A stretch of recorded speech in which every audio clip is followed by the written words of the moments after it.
Good morning children. Today we will study about the structure of coordination compound. According to Werner's coordination theory, the central metal atom shows the two types of valency. One is called as ionizable valency and second is called as non-ionizable valency. So for the structure of the coordination compound, we write one central metal ion, then we write the ligands, then here we can write the Y, this is the number of ligands, and then the charge present on the central metal ion. So this is the structure of coordination compound.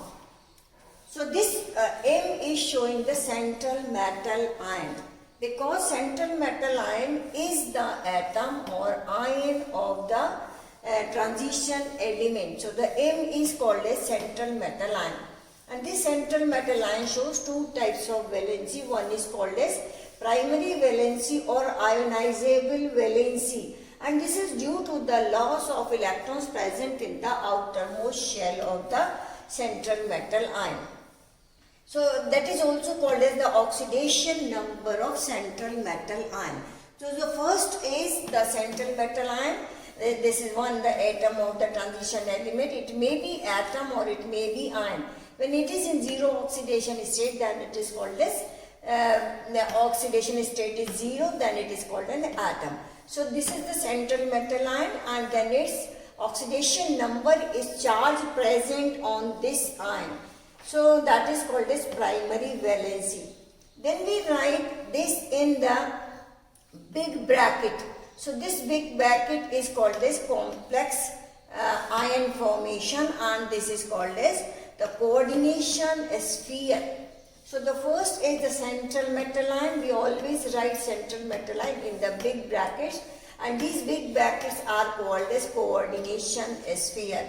This is called as coordination sphere.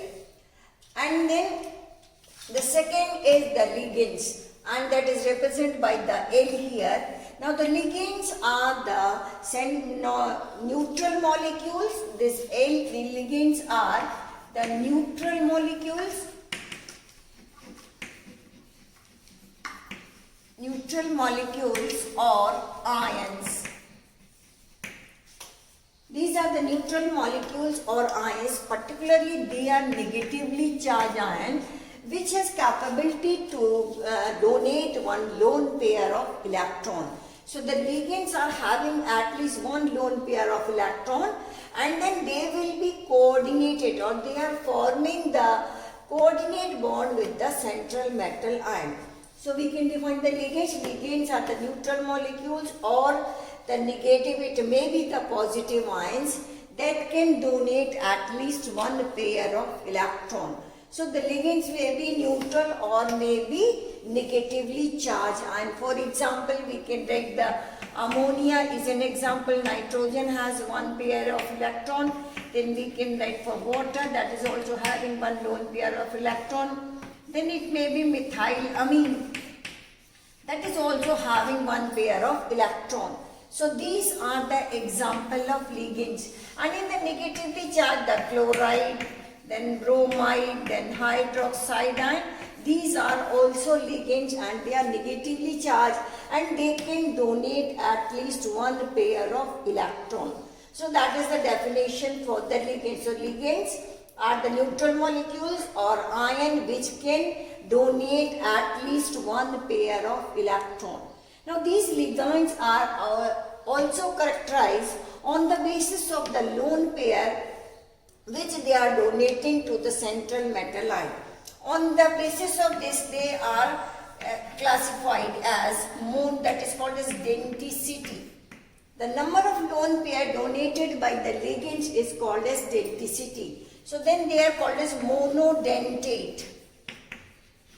Monodentate means the neutral molecules or the ions which will donate one pair of electron, only one pair of electron, they are called as monodentate. For example, ammonia, water, methylamine, chloride, bromide, hydroxide, sulfate, many are there, carbon monoxide.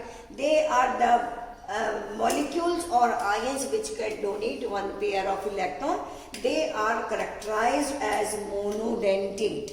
Mono means one, dentate means they are forming the coordinate bond with the central metal ion. Clear? So now the second is they are called as bidentate. Or they are also called a didentate. Bi or didentate. Now they will, bi means two. So they will donate two pair of electron. Two pairs of electron. Now according to this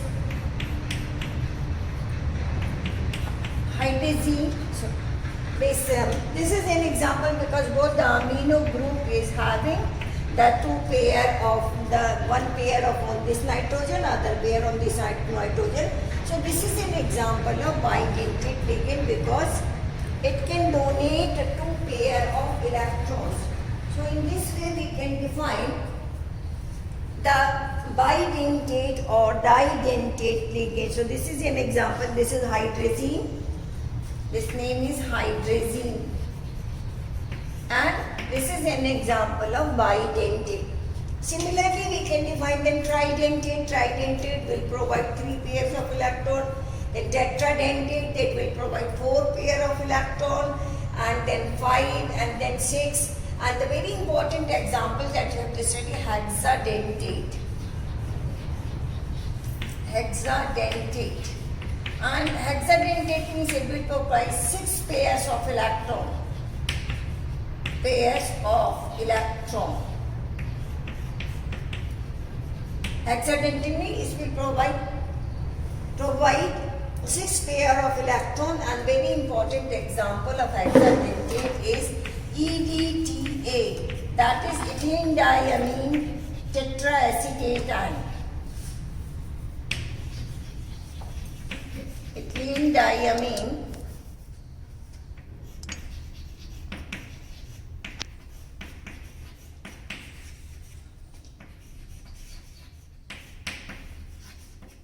tetraacetate ion. So this is an example of hexadentate, and very important are the monodentate, bidentate, and then hexadentate. So this is hydrazine, then you can write the example, the oxalate ion. These are bidentate, or they will provide 2 pairs of electron, and when it will provide 6 pair of electron, then it is called as hexadentate. And the example is ethylene diamine tetraacetate ion. We can also write the structure for it. Ethylene diamine tetraacetate ion. And then it will provide 6 pair of electron. Then that's why they are called as hexadentate, and it is having the very important role for in the qualitative analysis of the compounds. So this is the classification of the ligands. They may be the first, the definition, they can provide at least 1 pair of electron, and then the second, we can classify them as monodentate. They will provide 1 pair of electron. Bidentate will provide 2 pair of electron. Tridentate will provide 3 pair of electron. And then this is very important, that is hexadentate, and it will provide 6 pair of electron. It alone can satisfy 6 valency of the central metal ion, and its name is EDTA, that is ethylene diamine tetraacetate ion. So this is the classification for the ligands. And then you know, according to Werner's coordination theory, these ligands will satisfy the secondary valency of the central metal ion. And then the central metal ion will provide vacant d orbital, and then the ligands will give their lone pair of electron. And each and every metal ion has a fixed number of secondary valencies. So these ligands are satisfying the secondary valency of central metal ion, and that is called as the coordination number. Each and every metal ion has a fixed number of secondary valency, and then it is represented here by, and that is called as coordination number. And and then the coordination sphere. These big brackets are called as coordination sphere. In the coordination sphere, we represent only the secondary valency of the central metal ion. So there is the representation. When we write the secondary valency, we always write inside the big bracket, and that is called as coordination sphere. And then the coordination polyhedron, because it is having fixed number of secondary valency, that is non-ionizable valency, and then that's why it is giving shape to the complex ion. It may be square planar, tetrahedral, trigonal, bipyramidal, or octahedral. So that is called as coordination polyhedron. When the secondary valencies will be satisfied, because it is a type of covalent bond, coordinate bond, and that's why it will give the structure to the complex ion, which is called as coordination polyhedron. And it may be the different types because it depends upon the coordination number of the ligands. So this is called as, why is called as the coordination sphere. So the central metal ion and its oxidation state will be represented here. That is the satisfied, that is the primary valency of the central metal ion. Then L are ligands, and then the ligands are satisfying the secondary valency of central metal ion, and the Y is called as coordination number, and each and every metal ion has fixed number of secondary valency, which is called as coordination number, and they are placed in the big bracket, which is called as coordination sphere. And the structure of complex ion is called as coordination polyhedron. So this is the structure of coordination compound. Now we have to study the nomenclature of coordination compound. And for the coordination compound nomenclature, so first we take one example for it, and there are some rules to write the name of the coordination compound. So we can write the naming of coordination compound.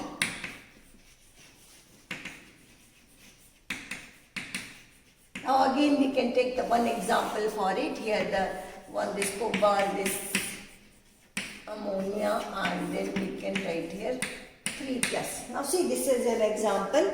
Now here we can say this is the coordination sphere. The cobalt is the central metal ion, ammonia is the ligand, and the 6 will be there, and 6 is the coordination number, and the 3 plus is the oxidation state of cobalt. So first, for naming the coordination compound, we have to write the name of the cation. This is the way to write the name of the compound. When we write any name, we first write the cation and then anion. For example, we can sodium hydroxide. Sodium is cation and hydroxide is anion. So always the cations are named first, whether it is a complex or simple. Cation may be simple or a complex, but cations are named first. And this is an example where the cation is a complex ion. When cation is a complex ion, then we have to, when two things are here, what is the central metal ion, then the ligand, and then the coordination number. So here the cations are named first, and when it is a complex cation, then we have to start from the ligands, and first we write the secondary number of secondary valency. They are represented by mono, di, tri, tetra, penta, hexa, hepta, octa, like this. Here the 6 molecules of ammonia. So the ligands are also named here, because when we write NH3, then in the naming of coordination compound, it is called as amine with double M-I-N-E. In the organic we use M-I-A-M-I-N-E, but here we use A-double-M-I-N-E. So ammonia will be named as amine. And then for the water we write aqua. This is the naming. And when carbon monoxide is there, then they are called as carbonyls. So when the ligands are neutral, so we have to write their names. For ammonia we write amine, for water we write aqua, for carbon monoxide will be named as carbonyls, NO they are named as nitrosyls.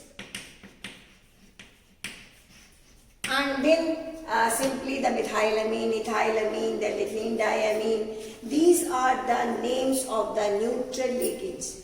Now when the ligands are negatively charged, then when the ligands are negatively charged, the names will end in O.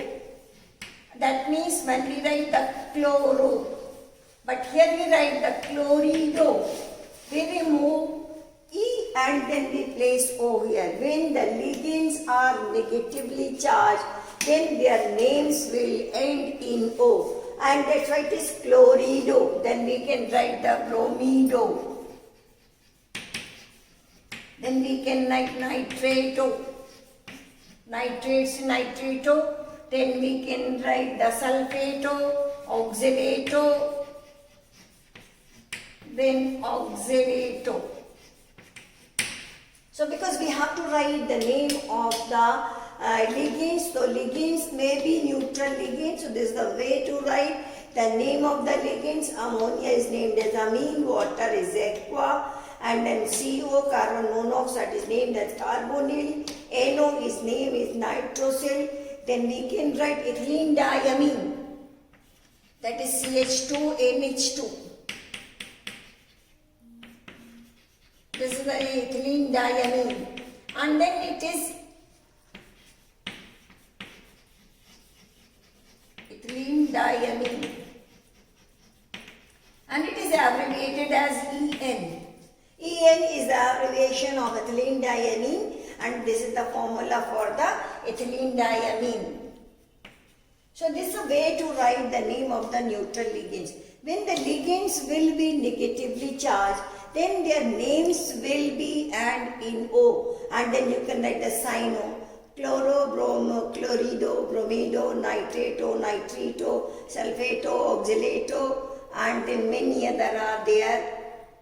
So when the cyno, so when these ligands are present here, so they will be named like this, or the name will end in O. So you can differentiate whether it is a negative ligand or neutral ligand or a negative ligand. Clear? And then we write here first we write the hexa, because the coordination number is 6. So we have to start from the coordination number, that is hexa. We write in the small letter without gap. This is hexaamine. This is hexaamine, means 6 molecules of ammonia are there, 6 is the coordination number.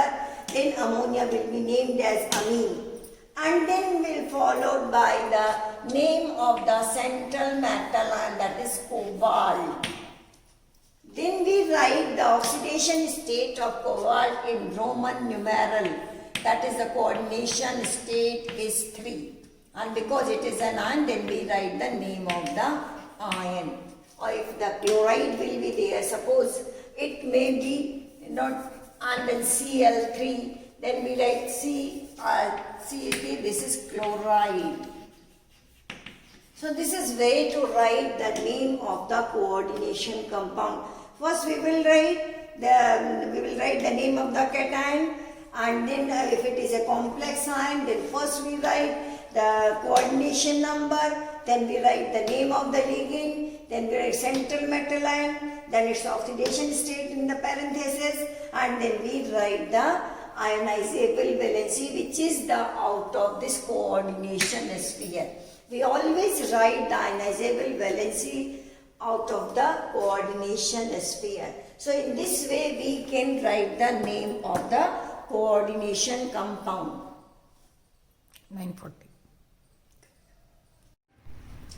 Now this is another example for naming of coordination compound. Here the ligand is water, and then coordination number 6. So we can write its name. For this we can write, this is hexa. Hexa aqua iron you can write. or you can write ferrous also, iron 3 bromide. Yeah. Suppose we write the hexa aqua iron 3 bromide. We can also write ferric here because the iron shows 2 oxidation state, plus 2 and plus 3. In plus 2 it is called as ferrous and in plus 3 is called as ferric. So we can write here hexa aqua iron 3 bromide. Now for this we can write, this is the coordination number 2. So we can write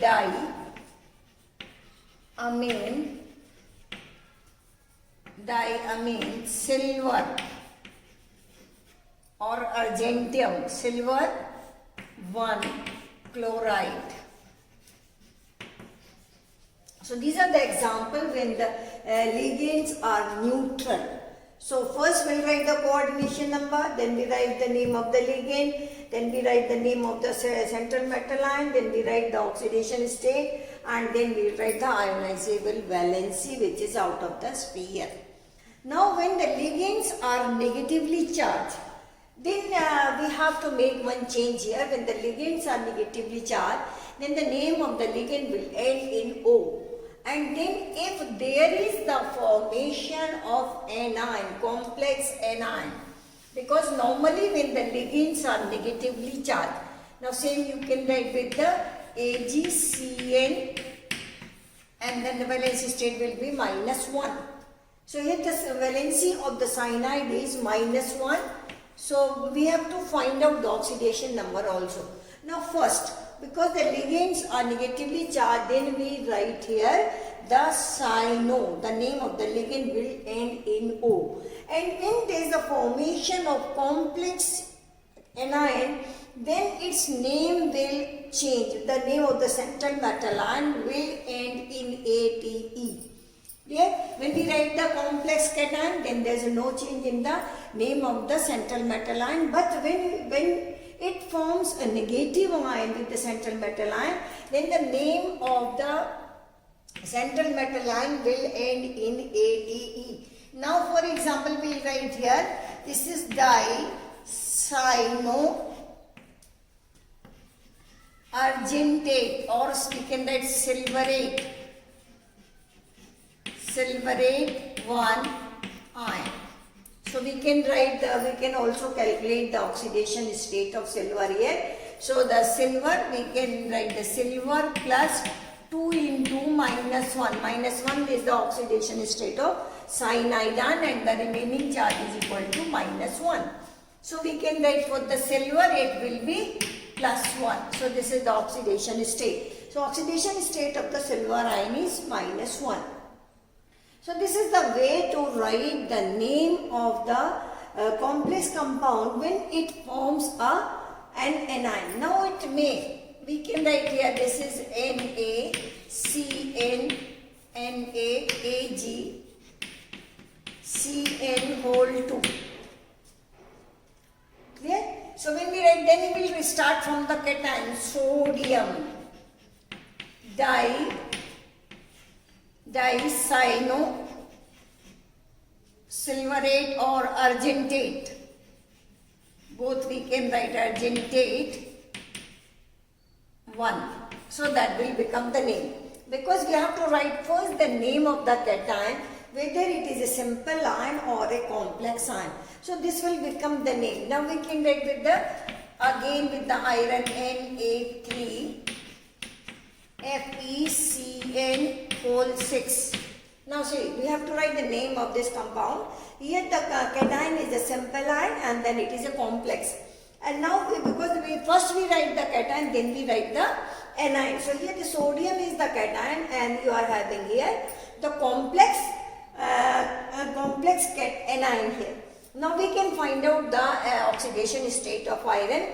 For the sodium is +1 multiplied by 3 plus iron plus 6 into -1, this is equal to 0. Because you know how can we calculate the oxidation state. Last year you have learned in the this redox reaction. So here +3 -3, now for the iron it will be +3.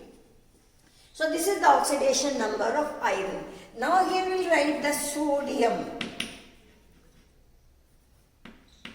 Sodium hexacyanoferrate.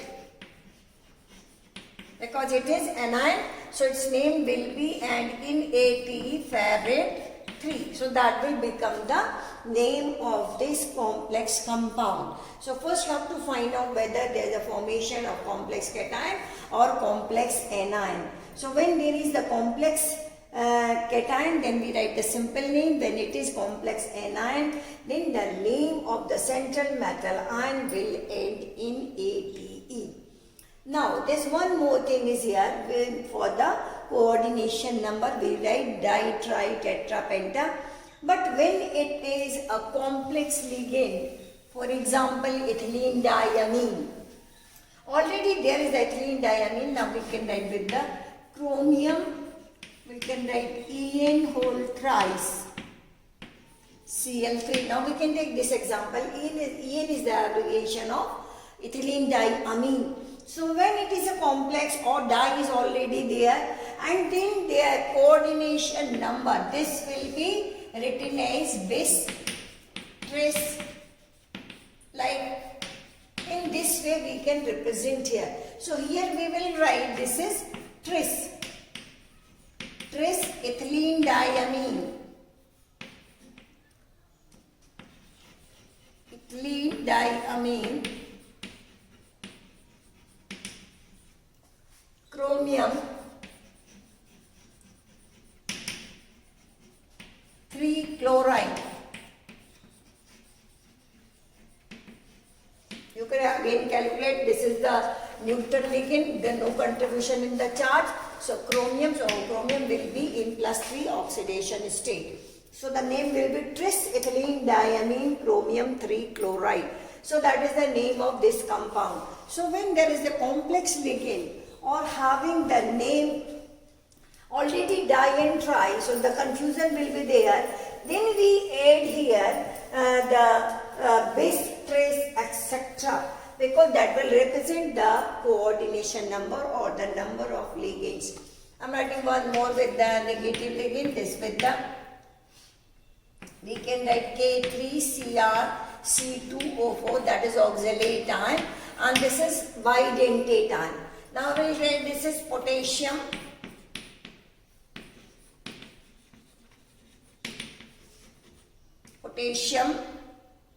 trioxalato.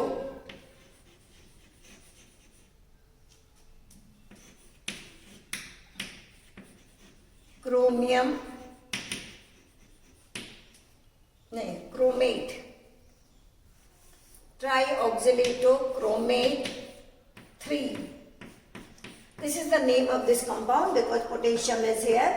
So this will become the complex anion. So first we write the name of the cation, potassium trioxalato chromate 3. So that is the name of this complex compound. Then you can do practice from your book and then you will try to write the name of the complex compound. This is called the IUPAC nomenclature for the coordination compound.